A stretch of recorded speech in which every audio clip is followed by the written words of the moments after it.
Magandang tanghali po. Oras na para sa maiinit na balita. Narito po ako ngayon sa Loyola Memorial Park sa Marikina kung saan anumang sandali ay ihihimlay na nga po ang labi na nag-iisang master showman, si Herman Kuya Germs Moreno. Mula naman dito sa GMA Network Center, tuloy-tuloy naming ihahatid sa inyo ang iba pang pinakasariwang balita sa loob at labas ng bansa. Partner, mga kapuso, napakarami na hong mga tagahanga ang naririto ngayon sa Loyola Memorial Park dito po sa Marikina. Nakikita ho natin ang kanilang mga pag-antabay sa pagdating ng iba't ibang mga malalapit na kaibigan, mga inalagaan ni Kuya Germs at syempre ilang mga kaanak na ngayon ay naririto na rin sa Loyola Memorial Park at naghihintay sa pagdating nga ng labi ng Master Showman. Sa kasalukuyan ay nakita natin na napakahigpit na rin ang sinasagawa ang seguridad dito naman sa paligid pa lamang ng Loyola Memorial Park. 40 miyembro po ng Philippine National Police ang nakadestino ngayon dito. Kasama ho ang 80 intern, 60 miyembro ng Peacekeeping Action Team at 8 mula naman sa Office of Public Safety and Security. Halos 1 hektarya kasi ang kanilang pinapatrolya. Mula po yan sa ruta ng Barangka Flyover papunta rito sa Loyola. At kani-kanina lamang ay may mga paalala rin pong ibinigay naman ang ilan sa mga nakausap natin para sa mapayapang paghihimlay sa Master Showman.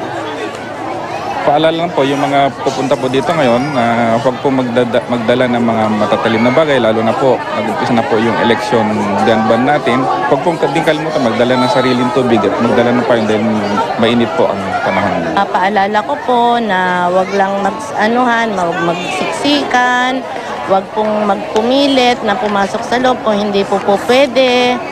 Pagpasok pa lamang dito sa Loyola, Marikina ay makikita na ho ang napakaraming mga naglalakad ng mga tagahanga. Ngayon din ay nakaprepara na ang ilang kinatawan ng PNP para umagapay din doon sa mga nagdadagsaang mga tagahanga.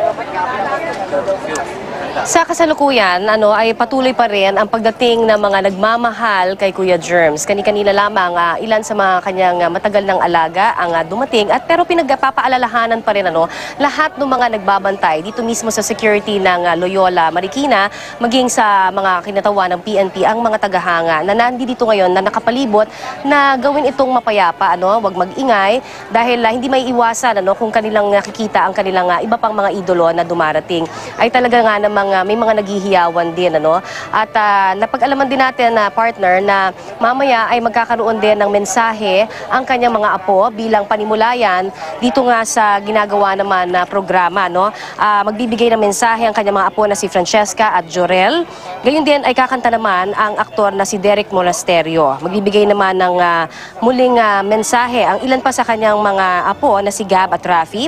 Kakanta rin ang singer na si Jonalyn Viray. Magbibigay naman ng final message ang kanyang anak na si Federico Moreno at magkakaroon pa rin dito ng final viewing bago ang pagbibindisyon sa labi ni Kuya Germs bago pa ito mailibing maya-maya lamang. Of course, nakikita rin natin sa aking likuran na maraming mga puti at asul na lobo at ito nga ang inaasahan na ipalilipad mamaya bilang tanda ng pagbibigay pugay syempre sa namayapang si Kuya Germs at to let go kumbaga ng mapayapa sa kanyang huling hantungan dito sa Manila or Loyola Memorial Park.